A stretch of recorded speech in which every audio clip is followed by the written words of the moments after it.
say the truth.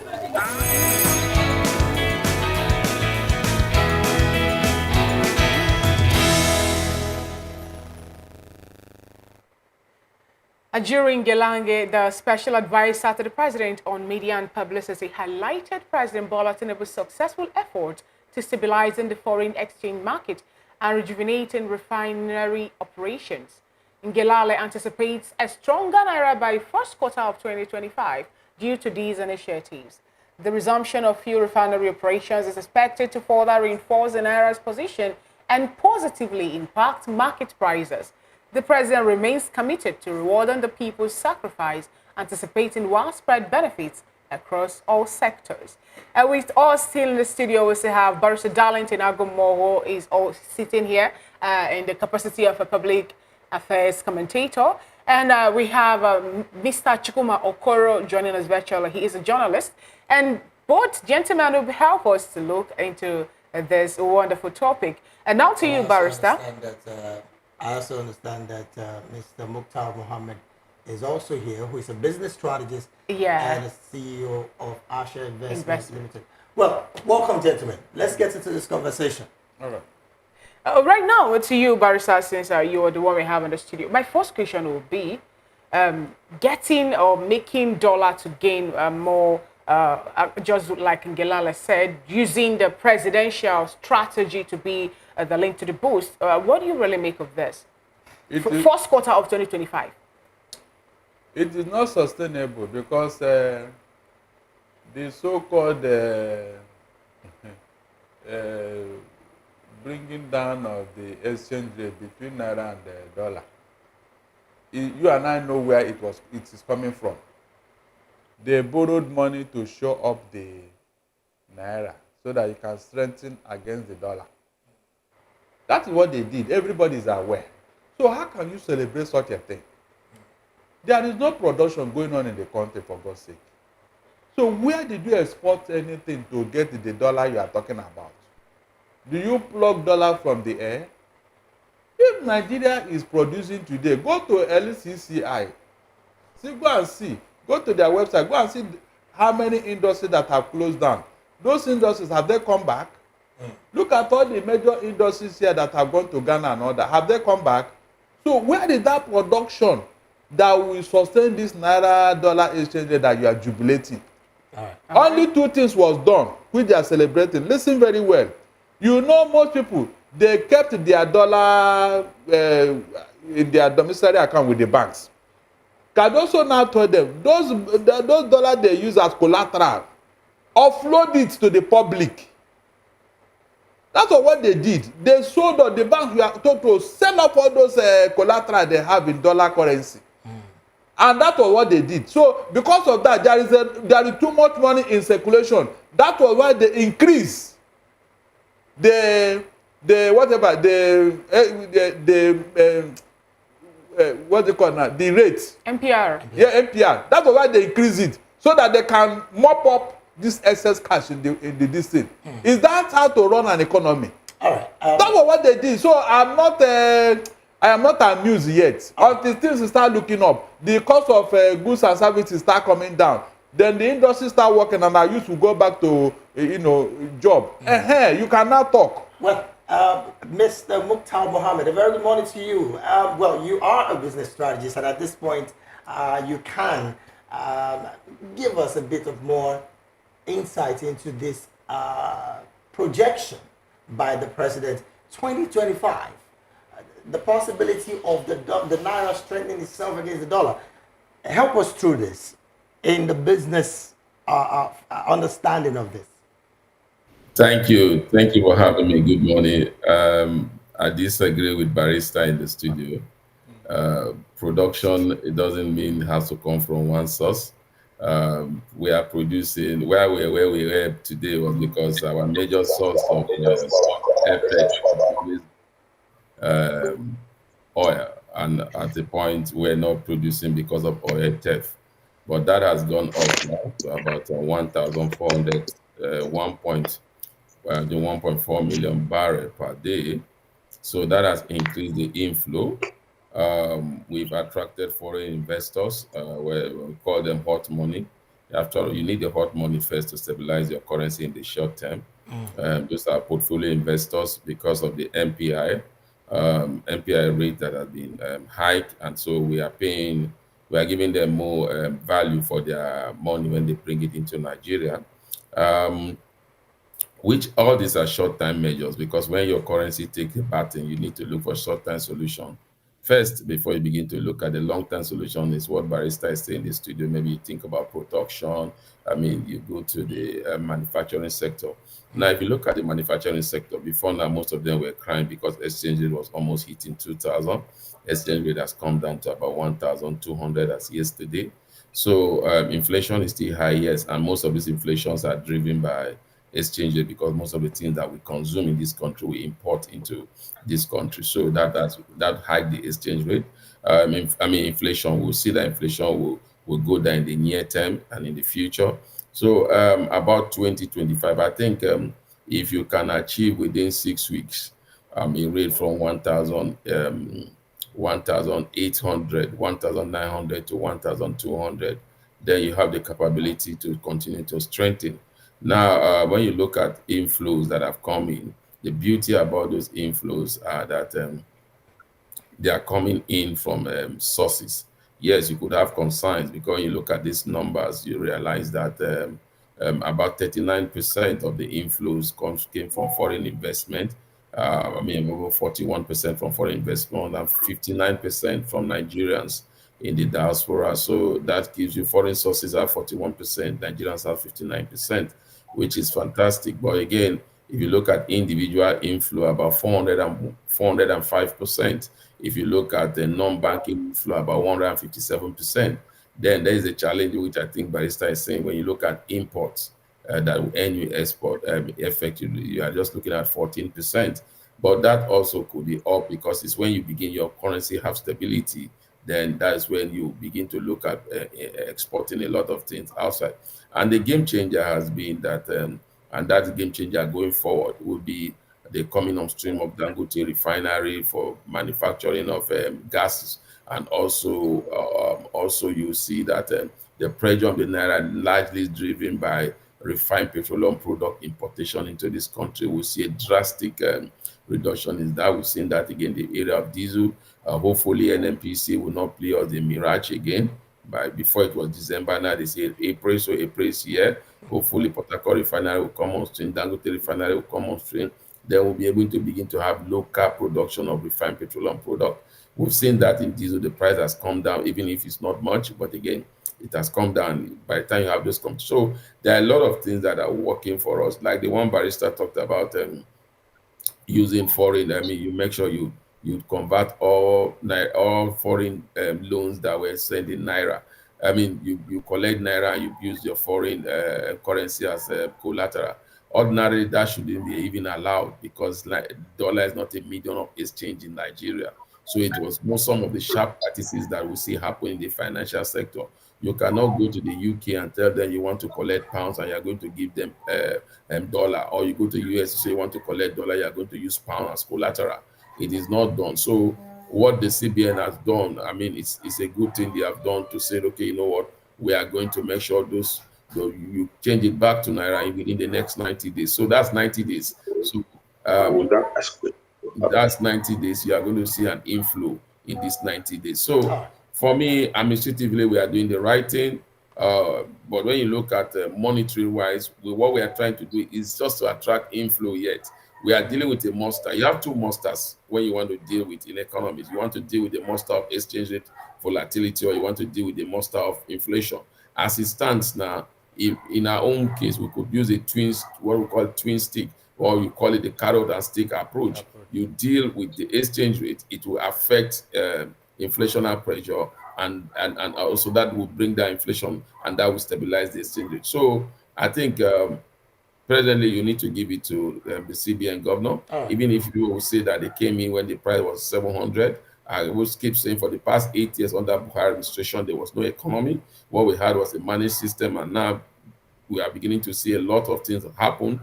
Corruption was at the height of height, even in the highest institution of Nigeria, monetary institution in Nigeria, the CBN. So I think they have done well, though they waited too late to have intervened. No economic any place in the world will leave your currency for market forces. So you need to intervene, and they've done that. But I think they came late, but it's better late than never. So Talking All right. about I All right. really believe in 2025 is a realistic target All to right, continue this Mr. period. Mukhtar. Talking about being late, now to you, Mr. Chikuma Okoro. Dangote was of the opinion that everything the government is doing is a right step in the right direction, saying that we'll take it one step at a time. And now I want to ask you, looking at all the policies the present government have put in place, and the way they are actually working and making sure they harness the economic growth and stability in Nigeria, do you see or think that by first quarter of 2025 that Naira actually will gain more against the dollar and for it to be stable? Yes. Good morning, everyone Good in the morning. studio, and good morning, our listeners, viewers worldwide. This is not a debate anyway, but I think let us be hopeful that by first quarter of 2025 that things will have improved more than they are now. But like I said, this is not a debate. If we continue doing what we are doing now, it will definitely improve. But the question to ask is, what we are doing, is it the right thing? Is it the right thing to the extent that I will align my thoughts with what Barrister said and what Mr. Mukhtar Mohammed said? Mr. Mukhtar Mohammed, more like is responding to standard textbook economics, and the Nigerian economy doesn't work like that. Yeah. And he more like, in some areas, he actually contradicted himself, by saying that that the government is not defending the Naira. That is actually what the government is doing, because he also said that because of the MPR rate that was changed, a lot of the portfolio investors, institutional investors, FDI, who are not actually manufacturing investors, they just come here and dump their money. And it is that same money. It is that same money that the government is using to defend the Naira. So where does that leave us? We are not responding to the underlying causes of how we got to where we are. In the first place, I'm even surprised that people are jubilating that Naira fell from 1.8 to 1.250. When just 8 months ago, the same Naira was about 750 Naira. So in between 9 months, what happened? And Mr. Mukhtar also mentioned that our oil production, which is our main source of foreign exchange, has increased because of reduction in theft. I also disagree. There is still theft. Yeah. And our even production, we don't even meet our pay quota. Our pay quota is 1.8 million, but we do 1.4. I think too. But we do 1.4 at the moment. So we don't even meet that quota. So in all of this, there is still a hollowness, that we are not looking at. There is no way an economy and a currency's exchange rate can improve if you do not produce massively. And inflation, okay, by 2015 when Buhari left, so when Buhari came in, when Jonathan left, the inflation rate was hovering between 9.5 and 10%. Yeah. But in the past 8 years, during the past 8 years of Buhari, the thing grew from that point to 24.2 as at the time he left. Yeah. Were we not importing fuel now? Were we not doing subsidy? The problem with the Nigerian economy is that the Nigerian economy responds to a stimulus, all the vagaries of domestic and international forces. And until we take care of those things, we will just be doing an experiment, experiment of going forth and going back. In the first place, we don't even have a standard economy. So it is easier for those vagaries to affect us. A little shift in one corner domestically or internationally, our ship will start shaking. The ship of our economy will start shaking. So for Dangote to say that, okay, this will move from what? From 1,900 per liter. Yeah. To, it's around 1,000. It's around 1,250 naira now. Yeah. And he's already drumming that, look, the reduction in the cost of diesel is going to improve manufacturing. How would that happen? The companies that left, are they going to come back? Does that replace the need for electricity? And mind you, Dangote refinery, by the time he starts producing the PMS, he is not going to receive subsidy. So he will also subject it to market forces. And what would the market forces do? The market forces will simply set the price as it is. So I don't expect that by 2025 that the Naira will have come down to like 500 or so. If it does, then there is a hole that we are digging that we might need to fill from elsewhere.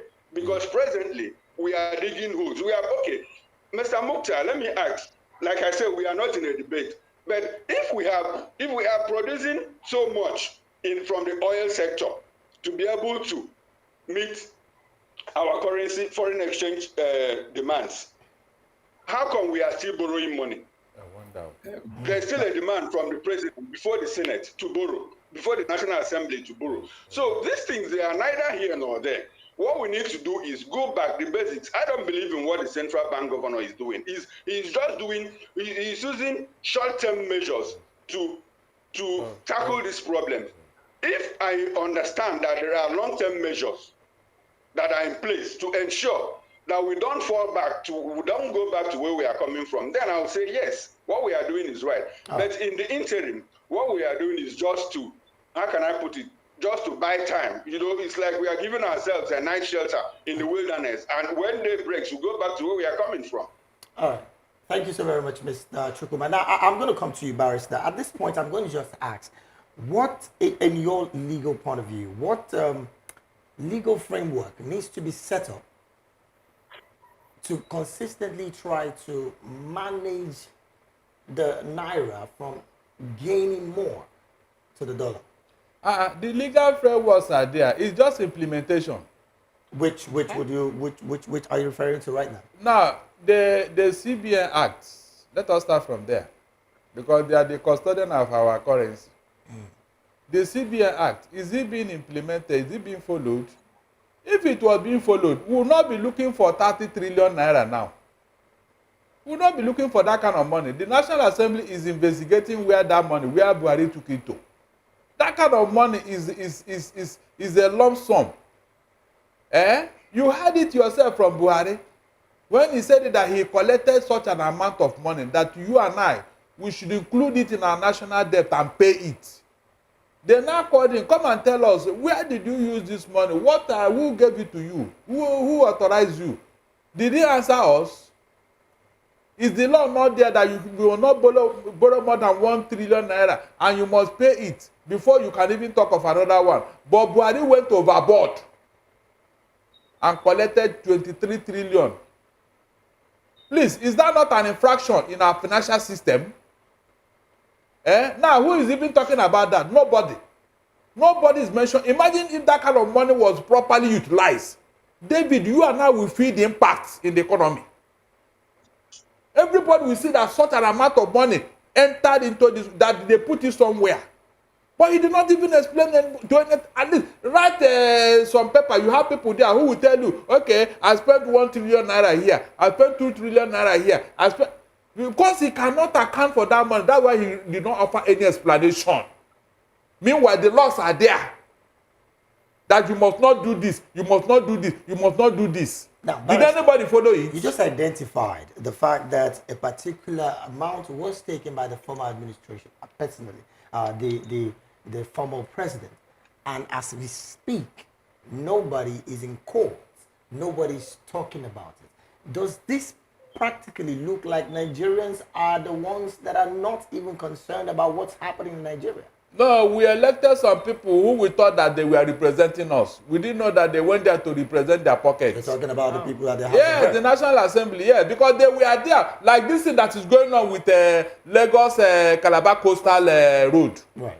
They have heard what is going on. No? Nobody will call Tinubu and say, come, where did you get this 1 trillion naira that you have already given out? Where did you collect this money? Because it is you and I that will pay for it. It's our taxpayers' money. These are issues. All this money, look, there is money in this country. It's just that it was being wasted. If the money we have are judiciously used, you will not borrow 1 naira from World Bank or IMF. We cannot borrow. What are you borrowing money for?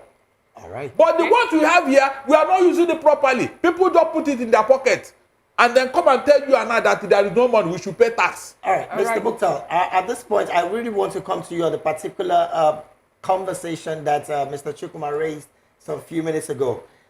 He said Nigeria at the moment is not operating a standard economy. Maybe you need to affirm all of that or explain what that means from the business perspective. Now, we know very well that Nigeria's inflation is presently at a high. Prices of goods are not reducing.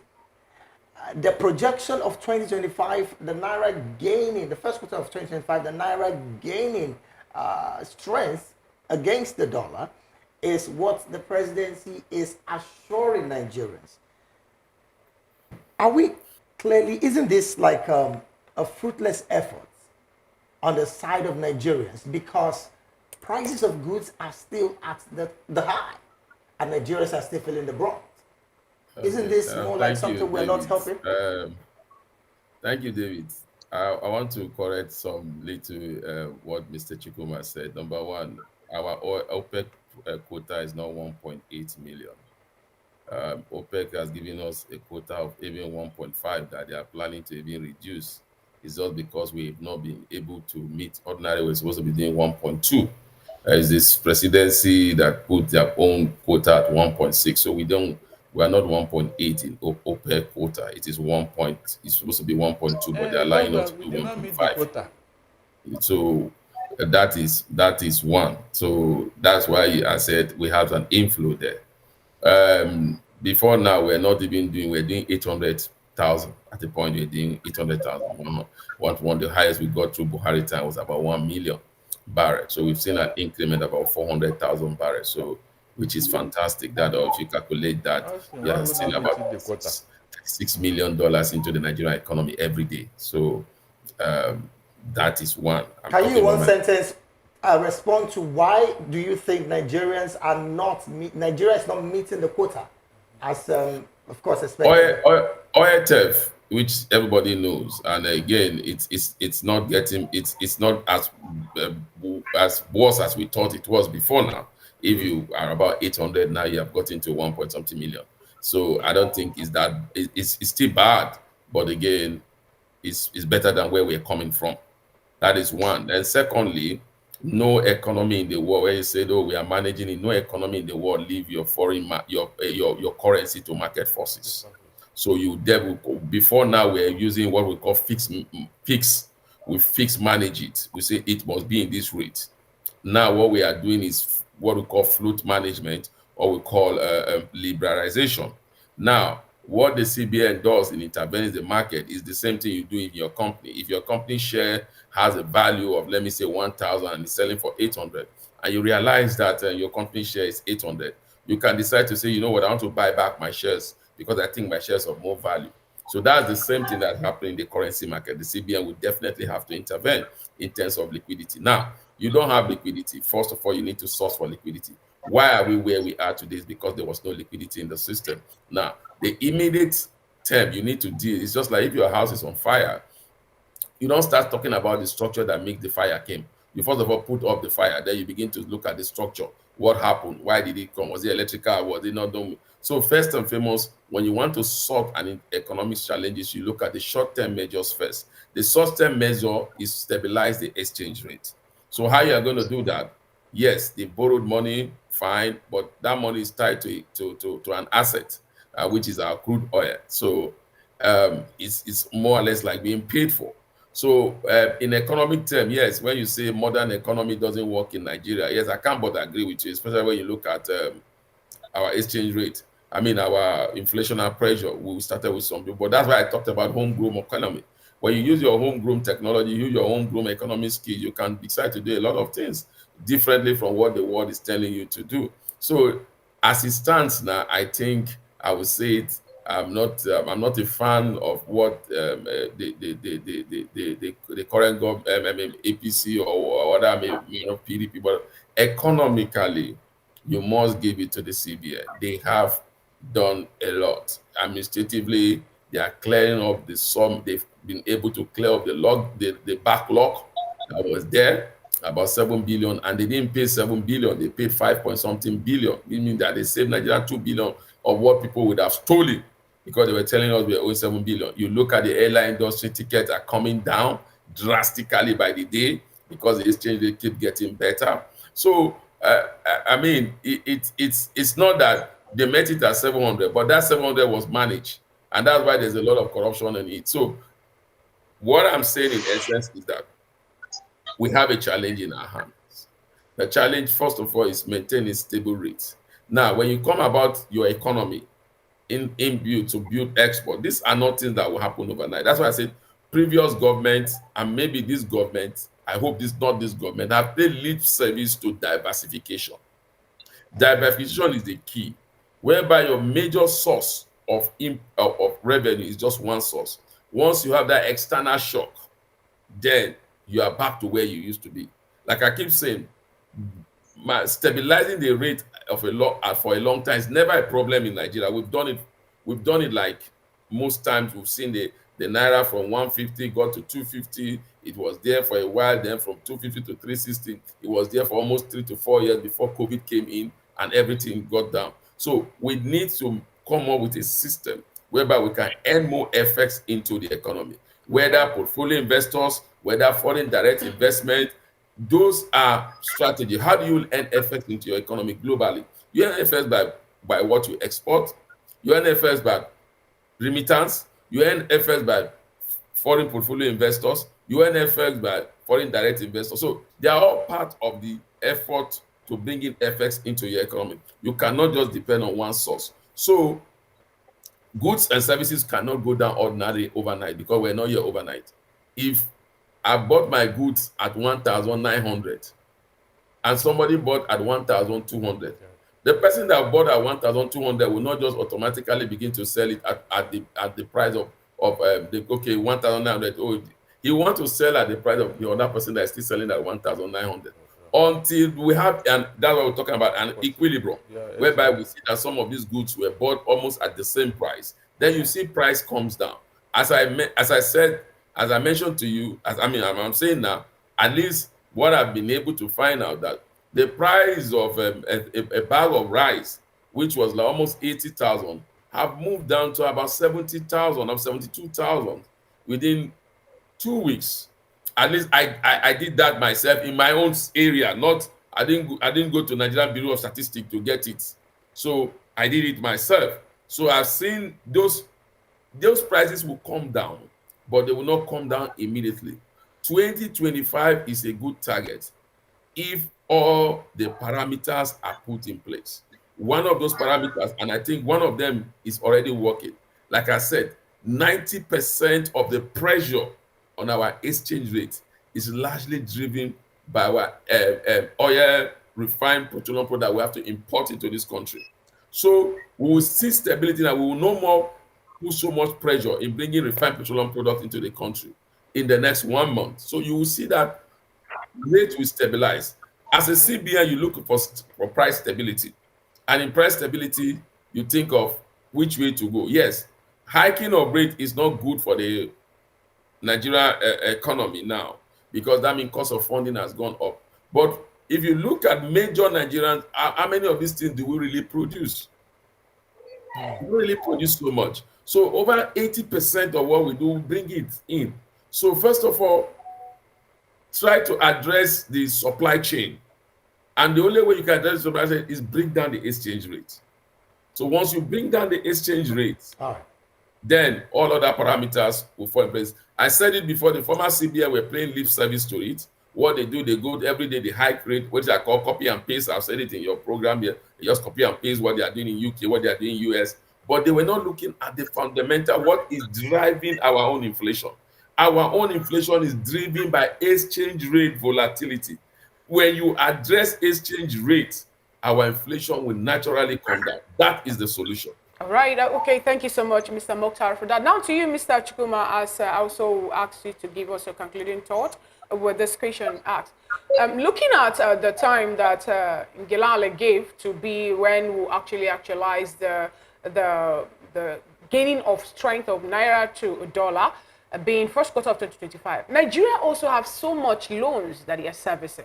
You made mention of that. We have so much, like even the money we use in servicing loan, sometimes we don't even allocate that to, in quotes, the things that we need, like the security and even education and other parts that we need to, other budgets. Now, let me put it that way. Looking at it this way, with Dangote telling us that the work of his refinery now will help to reduce inflation also in Nigeria, because he said his diesel is going to be at 1,250 naira per liter. What are other things you think the government needs to put in place to make sure that this dream of having Naira gain more weight over, or gain over dollar in 2025 is being actualized? Okay, thank you very much. Like I said, this is not a debate. We are just sharing ideas, and I'm happy that it's more like we are running a race. It's like a 100-meter race or a relay race, where at the end of the day, all of us will get to a point. I think that is what I have done with, or what Mr. Mukta Mohammed has done with me. At the end of the day, he more like agreed and even amplified the points that I made, about our opaque quota. Sometimes, there's a way OPEC allocates this quota. At a point, I remember we were at 1.8. But because we couldn't meet up, they had to drop it to 1.5 now. Exactly. Yes, I concede to that. Presently, it is 1.5. And the reason why we couldn't, they had to take off, they had to slash off this thing from us, was because you cannot take something which you can't meet. Meanwhile, another person that can meet it, doesn't have it. So they had to yank it off from us and give it to people that can meet it. Exactly. And now that said, again, I'm happy too that Mr. Mukta came back to the basics. He agreed that the measures they are implementing now are short term. And on his own, he considered too that the long-term measure is to do what? To diversify. And how do you diversify? You take up, you leave the weight. You leave the weight from the one source, the single source, that is the oil, and do what? And you diversify it. You put it to the productive sector. When we produce, we export. We talk about cassava. Nigeria is the highest producer of cassava. We don't export that much. I think Ecuador or which other country does better than us. We have gas. Nigeria is basically a gas nation. We don't export gas now. There are a whole lot of other things we can do to diversify. To do what? To show up our productive capacity, fight inflation with that. Then bring in more foreign exchange to be able to stabilize our currency. If we keep defending this thing that we are defending, it will get to a point where we'll get back to, we borrow money to defend the Naira. And it's not sustainable. We can't sustain that for a very long time. And for Dangote to say that the diesel coming down will drop inflation. Yes, to an extent, but to what extent again? Inflation is at 31-point-something% now. And if manufacturers who use diesel buy it at 1,250 now, probably like one digit or so, like one, or you might drop it to 20 to 28%. That doesn't solve our problem. And we go back to that question: what do we do in the long term? To ensure that we stabilize the foreign exchange market. When we stabilize the foreign exchange market and leave it and defend it a little, I concede with to what Mukta said. No nation leaves its foreign exchange market like that. You have to defend it. But to what extent do you do that? Do you borrow money to defend your this thing when there are other things you can do? No, you don't do that. And mind you, if we're expecting that coming on stream of Dangote refinery is going to do anything about the PMS market, which is the main stimuli of our own inflation. The inflation we are facing now is basically food inflation. And it is tied to that PMS price. So, and by the time Dangote refinery comes on stream, is he able to meet our local demand? No, certainly not. Big question. At least not in this first phase of the refinery. Oh. So we still have a lot of homework to do. We still need to import. And what do we import? We don't import with Naira. We still import with dollar. All right. And you go back to the issue of... Finish your thoughts. Come on, David, you want to say Finish something? your thoughts. No, just finish your thoughts. I just wanted you to finish your thoughts. We're pressed for time. Yes, so holistically, what we need to do, when we apply this fire brigade approach, we even have to understand why this fire came in the first place. If we understand how the fire came, because the fire wasn't abrupt. You know, we grew the fire on our own because we didn't do what we were supposed to do. So if we understand how this fire came, why we are putting it off, let us also try to understand what we need to do to ensure that the fire doesn't come back. All right. And that this particular one doesn't consume us because of what we are doing to put it out. All right. Thank you so very much, Mr. Chukuma. Well, Barrister, in one sentence, your final thoughts on this particular topic. Unfortunately, the fire may come back because the money you borrowed, your main source of foreign exchange, which is crude oil, you are using it as collateral. The federal government says so. Our crude oil is being used as collateral. So where are you now going to get this foreign exchange? Big question. Where? Big question, Barrister. So the money, your source is already mortgaged. That means everything they're doing now is temporary. You are owing the international community here and there. You're owing China. You're owing World Bank. You're owing IMF. Where will you get the money to pay this? Since the money, the crude oil, which is supposed to be your main source of income, you have used it as collateral. Big question. Thank you so very much, Barrister, for that thought. Well, Mr. Mukhtar, your final thoughts in maybe 30 seconds so that we just let you go as well. Yeah, thank you so much. I think as you said, when you want to borrow, you use your asset. It's only when you have an asset that you can borrow. And then the person will be able to give you loan based on your asset because you're able to pay. So our asset as it stands today, the one that everybody knows we can pay is our crude oil. And remember, the quota that we are giving to the Exxon banks are not part of this OPEC quota. So that's a different arrangement. That is one. Number two, OPEC actually cut every nation's production quota to make sure they maintain price stability. They didn't want it to go there. It wasn't whether you meet it or you don't meet it. They cut it because they want to maintain price stability. So for Nigeria, I think we are saying the same thing. Number one, we mustn't pay lip service to diversification, but it's from your main source that you'll be able to use to create other source of revenue. So we should manage our revenue that is coming in. We should think of having an in-house solution to our economic problem rather than doing the copy and paste, going to America, hiking rates and that and that. We should begin to look inwardly to have an homegrown economic solution. We Thank you so very much, Mr. David, yes, as you round up, please. This economic expert that was advising Buhari throughout his 8-year term, and things went haywire, where are they? We'll actually get back to that later. Anyways, where are they? Thank you so very much. The same advice is coming now. In the next 1 year now, we'll still be hearing stories. We will discuss that someday. We'll bring it down and discuss it someday again. We have to let you go, Mr. Mukhtar, thank you so very much for your time. We appreciate you. And of course, Mr. Chukuma, thank you also for being here. Would still ask you to stay, Mr. Chukuma, because we know Mr. Mukhtar had to go now because he has so many things to do. And of course, our in-house studio, Barrister Darlington, is still also with us. Thank you so very much, gentlemen. Well, Lagos State Governor is set to demolish buildings which fails integrity test. These and more we will discuss just after this very, very quick break. Stay with us.